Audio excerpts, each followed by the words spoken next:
जय हिंद सभी को। मैं प्रेमजीत सिंह, जीत फाउंडेशन क्लासेस की तरफ से आपके लिए जो टॉपिक लेके आया हूँ ये मेटलर्जी का लास्ट टॉपिक है। और इसके बाद आप एमसीक्यू का भी इंतजार नहीं करेंगे, क्योंकि इसके एमसीक्यू मैं ऑलरेडी करवा चुका हूँ। मतलब मल्टीपल चॉइस क्वेश्चन जो वस्तुनिष्ठ प्रश्न है वो मैं ऑलरेडी करवा चुका हूँ। तो मे बी वो 3, 4 एंड 5 लेक्चर करके एमसीक्यू 3, एमसीक्यू 4, एमसीक्यू 5 में आपको मिल जाएंगे प्लेलिस्ट में। तो हम जो पढ़ने वाले हैं मेटलर्जी ऑफ आयरन, ठीक है, आयरन का धातु कर्म। आयरन का धातु कर्म ये हमारे लिए क्लास 12 में बड़ा ही इंपॉर्टेंट होता था, मुझे अच्छे तरीके से याद है। और जब मैं 10th में था तो मतलब इतने भी अच्छी तरीके से नहीं याद है, झूठ बोला था। तो हम आज पढ़ेंगे मेटलर्जी ऑफ आयरन, ठीक है, आयरन का धातु कर्म। तो वही प्रोसेस जैसे कि हमने कॉपर के लिए पढ़ा तो इसमें भी होगा, बस इसमें बेसिमराइजेशन नहीं होगा। मतलब कि कंसंट्रेशन ऑफ ओर, पहले तो ऑक्यूरेंस की बात करेंगे कि प्राप्ति कैसे होती है, ऑक्साइड ओर कौन है, सल्फाइड ओर कौन है और इसका कार्बोनेट ओर कौन है।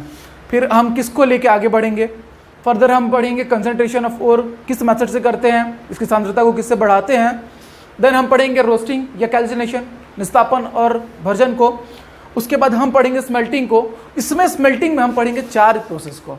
तो चलिए शुरुआत करते हैं। और प्यूरिफिकेशन इसका मैं देखते हैं, ज़रूरत होगी तो मैं बिल्कुल बताऊंगा। ठीक, चलिए अब हम पढ़ते हैं मेटलर्जी ऑफ आयरन को। सबसे पहले हम देखने जा रहे हैं ऑक्यूरेंस, यानी कि प्राप्ति जो है इसकी। तो इसके जो ओर हैं वो मैं पहले डिस्कस कर लेता हूं कि इसके ऑक्साइड ओर कौन से हैं, ठीक है, सल्फाइड ओर कौन से हैं और कार्बोनेट ओर कौन है। सबसे पहले मैं आपको बताऊंगा कार्बोनेट कौन है। कार्बोनेट ओर इसका होता है सीडेराइट। सीडेराइट को हिंदी में भी सीडेराइट ही लिखेंगे और फॉर्मूला जो होता है उसका होता है FeCO3, आप लोग को अगर याद होगा तो, ठीक है। क्या होता है सीडेराइट, कार्बोनेट और FeCO3, ठीक। सल्फाइड और इसके होते हैं आयरन पायराइट। कौन होता है, आयरन पायराइट, और आयरन पायराइट होता है FeS2, और साथ में आप ले सकते हो कॉपर पायराइट को भी, ठीक है। और उसका फॉर्मूला सबको पता है CuFeS2। ऑक्साइड और होते हैं इसके फर्स्ट, सेकंड, थर्ड। पहला होता है आपका हेमेटाइट, दूसरा होता है आपका मैग्नेटाइट, और थर्ड होता है आपका लिमोनाइट, ठीक। तो जो हेमेटाइट होता है वो होता है Fe2O3। मैग्नेटाइट में मैंने आपको बताया था कि आप एक बढ़ा देंगे Fe3O4 हो जाएगा, तो हेमेटाइट, मैग्नेटाइट। और साथ में लिमोनाइट के लिए मैंने बताया था कि Fe2O3 और साथ में आप यहाँ पे 3H2O कर देंगे। कुछ लोगों का डाउट था कि उन्होंने गूगल में देखा है FeOOH × NH2O लिमोनाइट का फॉर्मूला, तो देखिए ये सही है। लेकिन इसको आगे प्रोसेस करते हैं तो यहाँ पे मैंने वाटर मॉलिक्यूल्स ऐड किया हुआ है हेमेटाइट के साथ, Fe2O3 के साथ, ठीक है। और साथ में आपको 3H2O नजर आ रहा होगा, इसको भी आप प्रोसेस करेंगे तो वो उसी तरीके का नजर आएगा, Fe2 और O3, और साथ में H2O आपको मॉलिक्यूल्स में मिलेगा। तो ये फॉर्मूला कहीं से भी गलत नहीं है, तो आप इसको लेके चल सकते हैं। ये अच्छे सोर्स से अडॉप्ट किया गया है, वो भी सही है, ये भी सही है। तो दोनों चीजें आप याद रखेंगे, ठीक है। इसी खूबसूरती का नाम तो साइंस है। तो इस तरीके से हमने देखा ऑकरेंस में ऑक्साइड और इसके हेमेटाइट, मैग्नेटाइट और लिमोनाइट। सल्फाइड ओर में आयरन पायराइट, कॉपर पायराइट, ठीक है, और कार्बोनेट ओर में सीडेराइट यानी FeCO3, ठीक है। कहीं कहीं मैं कुछ गलत लिख जाता हूं तो उसके लिए मुझे माफ कीजिएगा, वैसे तो संभावना नहीं है, कोशिश प्रयास अच्छा रहता है। चलिए अब आगे देखते हैं हम ऑकरेंस ऑफ ओर के बाद कंसंट्रेशन ऑफ ओर। किसको देखेंगे, कंसंट्रेशन ऑफ ओर को। चलिए चलते हैं आगे अयस्क के सांद्रण के बारे में, कि भाई जो अयस्क है उसका सांद्रण, ठीक है, जो हमारा आयरन ओर है। अच्छा, हम लेंगे इसमें पूरे प्रोसेस के लिए हेमेटाइट को, Fe2O3 को। जैसे हमने वहां कॉपर में बहुत सारे को देखा था और लिया कॉपर पायराइट को, CuFeS2 को। यहां हम आयरन ओर का जो है आयरन का पढ़ने जा रहे हैं मेटलर्जी, तो उसमें हम हेमेटाइट को एडॉप्ट करेंगे, Fe2O3 को। तो जो कंसंट्रेशन है इस ओर का वो कैसे बढ़ाते हैं, सांद्रता इसकी कैसे बढ़ाते हैं, तो उसके लिए हम लोग यूज करते हैं इलेक्ट्रोमैग्नेटिक सेपरेशन, ठीक है, विद्युत चुंबकीय पृथक्करण विधि। ठीक, अब यहाँ पे आपको एक डायग्राम नजर आ रहा होगा। डायग्राम में आपको इस तरीके का बेल्ट वगैरह बाकायदा नजर आ रहा होगा। ठीक, यहाँ पे कन्वेयर जो है, बेल्ट का जो व्हील वगैरह है वो लगा हुआ है और ये इस तरीके से आगे की ओर बढ़ते रहता है। तो देखिए क्या होता है कि इसको जब पीस वॉश देते हैं हम लोग, बारीक बारीक इसका पाउडर रेडी कर लेते हैं, तो उसको बेल्ट पर रखते हैं। ठीक है, और ये बेल्ट पर रख देते हैं और ये आगे बढ़ने लगता है। तो आगे बढ़ने के साथ क्या होता है कि मैंने इस मेथड को जब समझाया था इलेक्ट्रोमैग्नेटिक सेपरेशन को, तो मैंने बताया था कि ये उसके लिए यूज़ किया जाता है कि इम्प्योरिटी और और मतलब अयस्क और इम्प्योरिटी मतलब अशुद्धि, दोनों में से किसी एक का मैग्नेटिक नेचर होना चाहिए, लौह चुंबकीय गुण होना चाहिए। कि जो ये बेल्ट है, ये जो बेल्ट है ये एक लौह चुंबक की तरह कार्य करेगा। तो जिसका भी नेचर लौह चुंबकीय होगा ये उसको बाद में ड्रॉप करेगा, और जिसका नेचर लौह चुंबकीय नहीं होगा ये उसको पहले ड्रॉप कर देगा। तो यहाँ पे हमारे ओर का नेचर लौह चुंबकीय है, मैग्नेटिक है। तो ये क्या करेगा कि एक सेकेंड, जो इम्प्योरिटीज हैं उनको ये पहले, ठीक है, जैसे ये नीचे की ओर आएगा वो यहाँ पे इम्प्योरिटीज को इकट्ठा कर देगा, ठीक है, गिरा देगा। और जो मैग्नेटिक नेचर का हमारे पास ओर है, आयरन है क्योंकि, तो ये उसको थोड़े देर बाद, ठीक है, ये गिराने नहीं चाहेगा, लेकिन होगा क्या कि जब भी ग्रेविटी के प्रभाव में आएगा तो ये क्या हो जाएगा, अपने आप सोता फिर नीचे की ओर, तो ये कहीं और इकट्ठा हो जाएगा। तो हम अलग अलग पात्र यूज़ करके दोनों को अलग अलग यूज़ कर लेंगे। तो इस तरीके से हमने क्या किया, कंसंट्रेशन बढ़ा लिया हमारे ओर का। तो सिंपली आपको समझ में आया, डायग्राम में भी आपको ये दिख रहा होगा। ठीक, पूरा डिटेल में आपका ये डायग्राम है। तो ये इलेक्ट्रोमैग्नेटिक सेपरेशन से, और इसके अतिरिक्त इसका कंसंट्रेशन ग्रेविटेशनल मेथड से भी होता है, गुरुत्वीय विधि से भी होता है। तो ये था आपका कंसंट्रेशन ऑफ आयरन ओर। ठीक, अब चलते हैं हम आगे और देखते हैं थर्ड प्रोसेस यानी कि कैल्सिनेशन और रोस्टिंग को। ठीक, अब हम पढ़ने जा रहे हैं कैल्सिनेशन और रोस्टिंग यानी कि निस्तापन या भर्जन,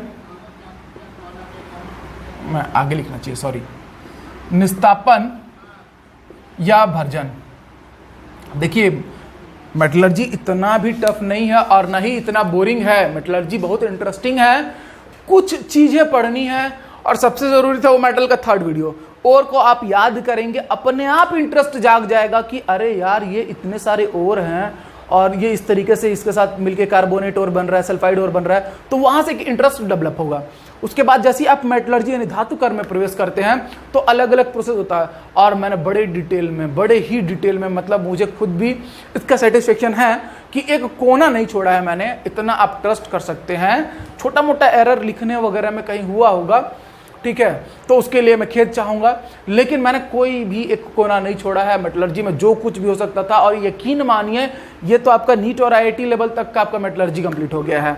मतलब कि मैं चाहता था इसको लिमिटेड करूं, लेकिन मैंने इसको बड़े अच्छे ढंग से पिरोया है और आपके सामने लेके आया हूं। तो बड़ी अच्छी खासी मेहनत लगी है। हम पढ़ने जा रहे हैं अब कैल्सिनेशन और रोस्टिंग को, यानी कि जो भर्जन प्रोसेस है वो करेंगे। तो हमने अपना कंसंट्रेशन कर लिया और का, ठीक है, मेथड को देखा।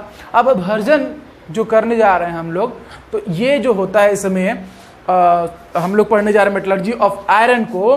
तो आयरन में जो भर्जन होता है सेम वही प्रोसेस होता है सबके लिए कि वायु की अधिकता यानी कि एक्सेस अमाउंट ऑफ एयर, और वो हॉट एयर यानी कि गर्म वायु की आधिक्य में हम क्या करेंगे, हमारा जो कंसंट्रेटेड ओर है, सांद्रित अयस्क है, उसको क्या करते हैं, रखते हैं। ठीक है, और भर्जन वही फिर आप उसी परावर्तनी भट्टी में भी कर सकते हो उसका भर्जन।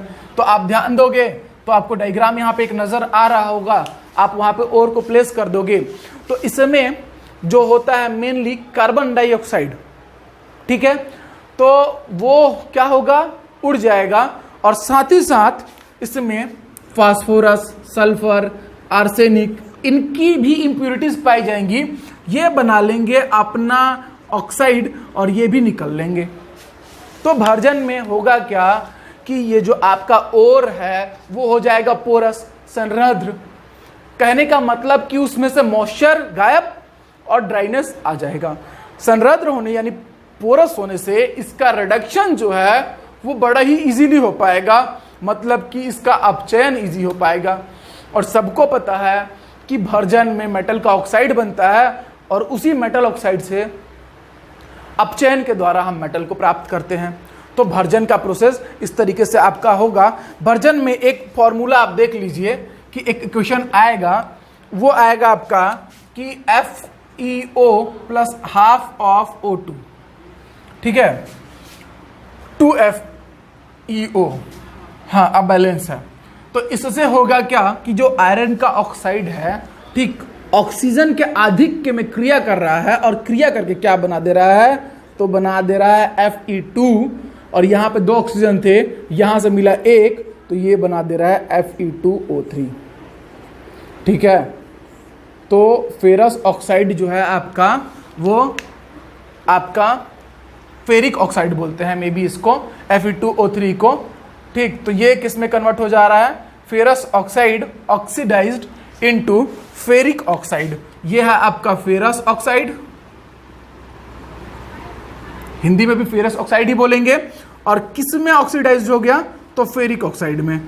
बाकी इसके अलावा और भी क्वेश्चन है इसमें कि आर्सेनिक है तो 4As ले लेंगे, ऑक्सीजन से क्रिया करेगा तो वो अपना ऑक्साइड बनाएगा, उड़ जाएगा। सल्फर है, ऑक्सीजन से क्रिया करेगा, अपना ऑक्साइड बनाएगा। तो उतना जानने की जरूरत बिल्कुल नहीं है, उसका कोई उपयोग नहीं है, मैं कह रहा हूं इस चीज को। तो इस तरीके से हमारा भर्जन यानी कैल्सिनेशन हमारा हो जाएगा कंप्लीट। हमने इसमें क्या क्या देखा कि संरद्र होगा हमारा, और जो आयरन ऑक्साइड है यानी फेरस ऑक्साइड है वो ऑक्सीडाइज्ड होकर क्या बना लेगा, फेरिक ऑक्साइड। फर्दर ये आगे चलेंगे इसको लेके।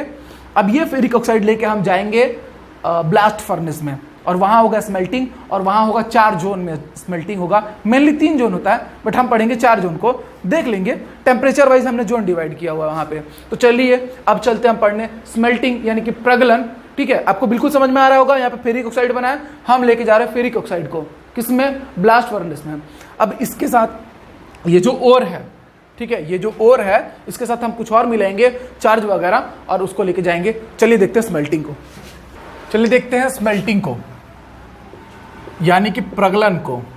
और हम पढ़ रहे हैं मेटलर्जी ऑफ आयरन, ठीक है। तो जो प्रगलन है उसमें होगा क्या, तो इसमें हम, आपको नजर आ रहा होगा यहाँ पे ब्लास्ट फर्नेस, तो उसमें हम ऐड करते हैं चार्ज। अब कप कोन, हुपर वगैरह जो कुछ भी ऊपर लगा है उसको देखना बंद करते हैं, ठीक है। हम डायरेक्ट आते हैं पढ़ने चार्ज के बारे में। चार्ज में क्या क्या रहेगा, तो चार्ज जो रहेगा इसको हम लोग हिंदी में बोलते हैं धान, ठीक है। अब धान बोलते हैं तो क्यों बोलते हैं ये खुद मैं भी नहीं जानता हूं, आप लोग बता दीजिएगा। कुछ होगा टर्म्स, ऐसा कल्चरल टर्म होगा जिसमें इसको क्या बोलते होंगे, धान वगैरह कह देते होंगे। तो जो चार्ज है उसमें हम लोग लेते हैं, ध्यान दीजिएगा, ओर, लाइमस्टोन और कोक, ठीक है। क्या क्या लेते हैं, ओर यानी कि आपका अयस्क, ठीक है, चूना पत्थर, छोटा हो रहा है लिखना, कोई बात नहीं, जरूरी है समझना। और इनका रेशियो रहता है 8:1:4। ये रेशियो आप याद रखेंगे, इंपॉर्टेंट है। 8:1:4 में हम लोग क्या करते हैं, इसको ऐड करते हैं, और ये तीनों मिला के कहलाता है चार्ज यानी धान, और इसको पुट करते हैं हम लोग ब्लास्ट फर्नेस में ऊपर से। जो चूना पत्थर है और जो कोक है वो क्या काम करते हैं वो देखिए। तो चूना पत्थर जो है वो फ्लक्स का काम करता है, और इसको हम लोग बोलते हैं गालक। चूना पत्थर में से निकलेगा CaO और वो काम करेगा गालक का।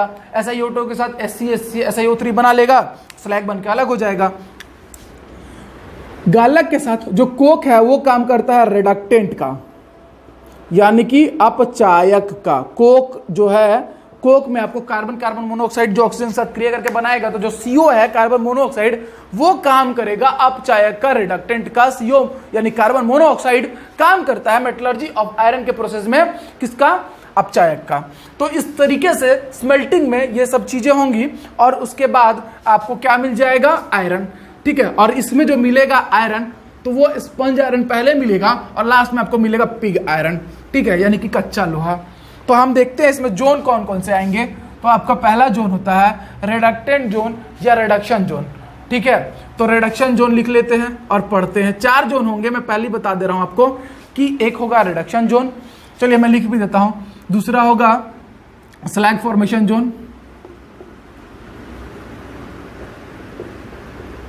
रिडक्शन जोन मतलब अपचायक क्षेत्र, स्लैग फॉर्मेशन जोन मतलब स्लैग यानी धातुमल बनने का क्षेत्र। तीसरा होता है फ्यूजन जोन, गलन क्षेत्र, और चौथा होता है कंबशन जोन। दहन क्षेत्र। टेम्परेचर की अगर बात की जाए तो इसका टेम्परेचर हो जाता है 400 से 700 डिग्री सेल्सियस, ठीक है। इसका टेम्परेचर होता है 800 से 1000 डिग्री सेल्सियस। और ये मैं इसलिए बता रहा हूं क्योंकि डायरेक्ट इस पे क्वेश्चन पूछा है बहुत बार कि टेम्परेचर ही बता दीजिए आप इस पर्टिकुलर जोन का, तो बड़े ही ऊपर से क्वेश्चन पूछता है। बट अगर अंदर से भी पूछेगा तो आप लोग नहीं घबराइएगा, ठीक है। इसका टेम्परेचर होता है 1200 से 1300 डिग्री सेल्सियस और इसका टेम्परेचर होता है 1500 डिग्री सेल्सियस से 1600 डिग्री सेल्सियस। तो ये टेम्परेचर भी हो गया।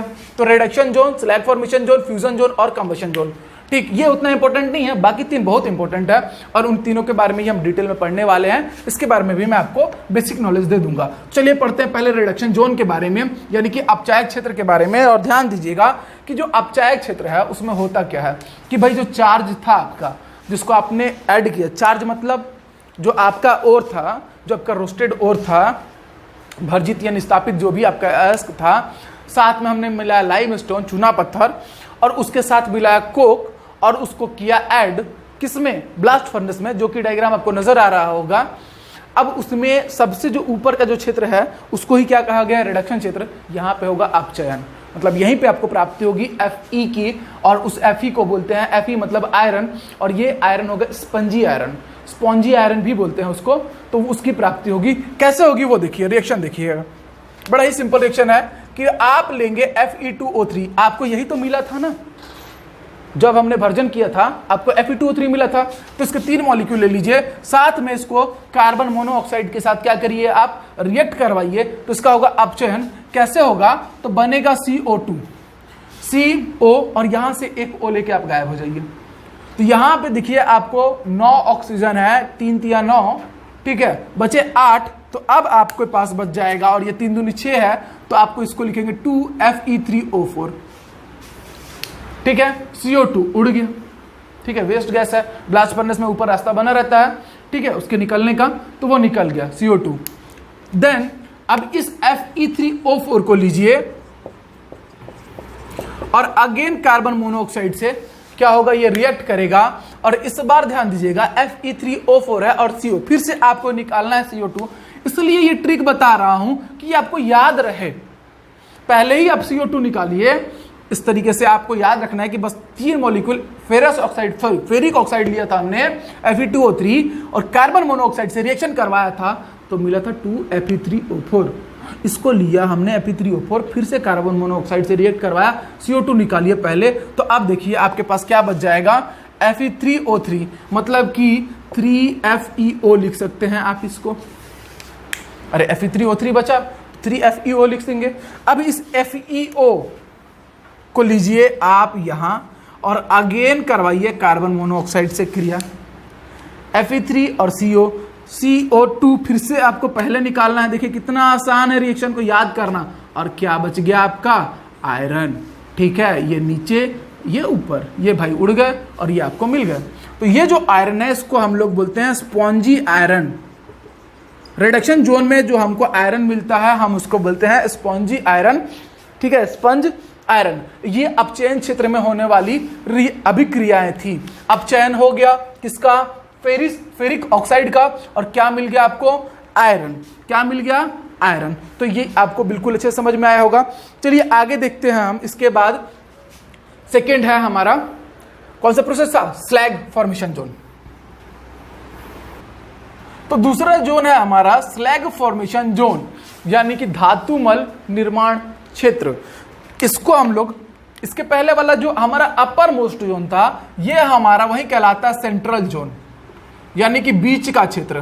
तापमान रहता है इसका, मैंने आपको शुरू में ही बता दिया था, 800 से 1000 डिग्री सेल्सियस। इसके पहले जो हमने रिडक्शन जोन देखा था, 3 अभिक्रियाएं हुई थी। पहली अभिक्रिया 300 डिग्री सेल्सियस पे होती है, दूसरी 500 डिग्री सेल्सियस पे, और तीसरी 700 डिग्री सेल्सियस पे, वहां होती है कंप्लीट। पहली 300 पे, दूसरी 500 पे, तीसरी 700 डिग्री सेल्सियस पे। याद रखिएगा आप इसको, 3 रिएक्शन होता है ना वहां। स्लैग फॉर्मेशन जोन यानी धातुमल निर्माण क्षेत्र, तो सेंट्रल जोन कहते हैं इसको, और टेम्परेचर होता है 800 से 1000 डिग्री सेल्सियस पे। होता क्या है कि जो आपका लाइमस्टोन है वो होता है डिकम्पोज, यानी कि टूटता है, विघटित होता है, मतलब CO3, और टेम्परेचर रहता है 1000 डिग्री सेल्सियस। कितने पे, 1000 डिग्री सेल्सियस पे चूना पत्थर टूट जाता है, किसमें? CaO में और CO2 में। किसमें टूटता है? CaO में और CO2 में। याद रहेगा 1000 डिग्री सेल्सियस पे CaO और CO2 में। अब यहां से मिल गया जो CaO, ये काम करता है क्षारीय गालक की तरह, बेसिक फ्लक्स की तरह, और जो मौजूद रहता है सिलिका, तो सिलिका के साथ CaO क्रिया करके क्या बना लेता है? स्लैग। और अगर रिएक्शन की बात करिएगा तो SiO2 और CaO बना लेता है CaSiO3। क्या बना लेता है? CaSiO3। एकदम याद है, एकदम याद होगा ही, क्यों नहीं होगा याद? बिल्कुल याद होगा आप लोग को, ठीक है, बस थोड़ा सा ध्यान देते रहिए। तो SiO2 CaO, क्योंकि बहुत सारे रिएक्शन बार बार रिपीट हो रहे हैं ना, तो ये हो गया आपका स्लैग। और आउटलेट यानी निकास द्वार के द्वारा इसको कर लिया जाता है बाहर। मेटल जहां भी बनेगा उसके ऊपर ये तैरता रहेगा, ये उससे हल्का होने की वजह से, इंप्योरिटीज होने की वजह से। तो CaSiO3, तो आयरन के मेटलर्जी में स्लैग क्या बनता है? CaSiO3। याद रखिएगा SiO2 के साथ रिएक्शन करके सिलिका के साथ इसने क्या बना लिया? तो ये स्लैग फॉर्मेशन जोन था, इसमें स्लैग का फॉर्मेशन हो गया। अब पढ़ते हैं हमारा फ्यूजन जोन के बारे में। चलिए देखते हैं। अब फ्यूजन को हम लोग बोलते हैं गलन क्षेत्र, ठीक है, सेंट्रल जोन से ठीक नीचे। और आपका जो लास्ट का जो जोन है कंबशन जोन, दहन क्षेत्र, ठीक है, ठीक उसके ऊपर आप देख रहे होंगे टेम्परेचर का लाइंस भी बना हुआ है वहां पे। तो जहां टायर्स लगे हुए हैं, जहां से एयर ब्लो हो रहा है, हॉट एयर ब्लो हो रहा है, वहां पे वो ब्लो हो रहा है, उसके ऊपर में 1200 to 1300 डिग्री सेल्सियस का आपको एक जोन दिखाई दे रहा होगा। इसका जोन का टेम्परेचर कितना होता है? 1200 degree Celsius to 1300 degree Celsius, ठीक है, 1200 से लेकर 1300 डिग्री सेल्सियस तापमान रहेगा इसका। इस जोन को हम लोग क्या मानते हैं कि ये कहां पर उपस्थित है? तो जस्ट एबव कंबशन जोन, यानी कि दहन क्षेत्र के ठीक ऊपर रहता है। यहां पे होगा क्या कि जो ये मतलब उतना इंपॉर्टेंट, यहां पे बस गलित अवस्था में आपका जो, वैसे तो वो गल चुका है, जो आपने चार्ज डाला था उससे आपने आयरन भी निकाल लिया है पहले ही रिडक्शन जोन में ही, और उसके बाद स्लैग का फॉर्मेशन भी हो गया वो, और इसमें क्या होगा? और गलेगा, और तेजी से गलेगा और कंबशन जोन में जाएगा। कौन जाएगा? आपका जो वो आयरन था, तो वो।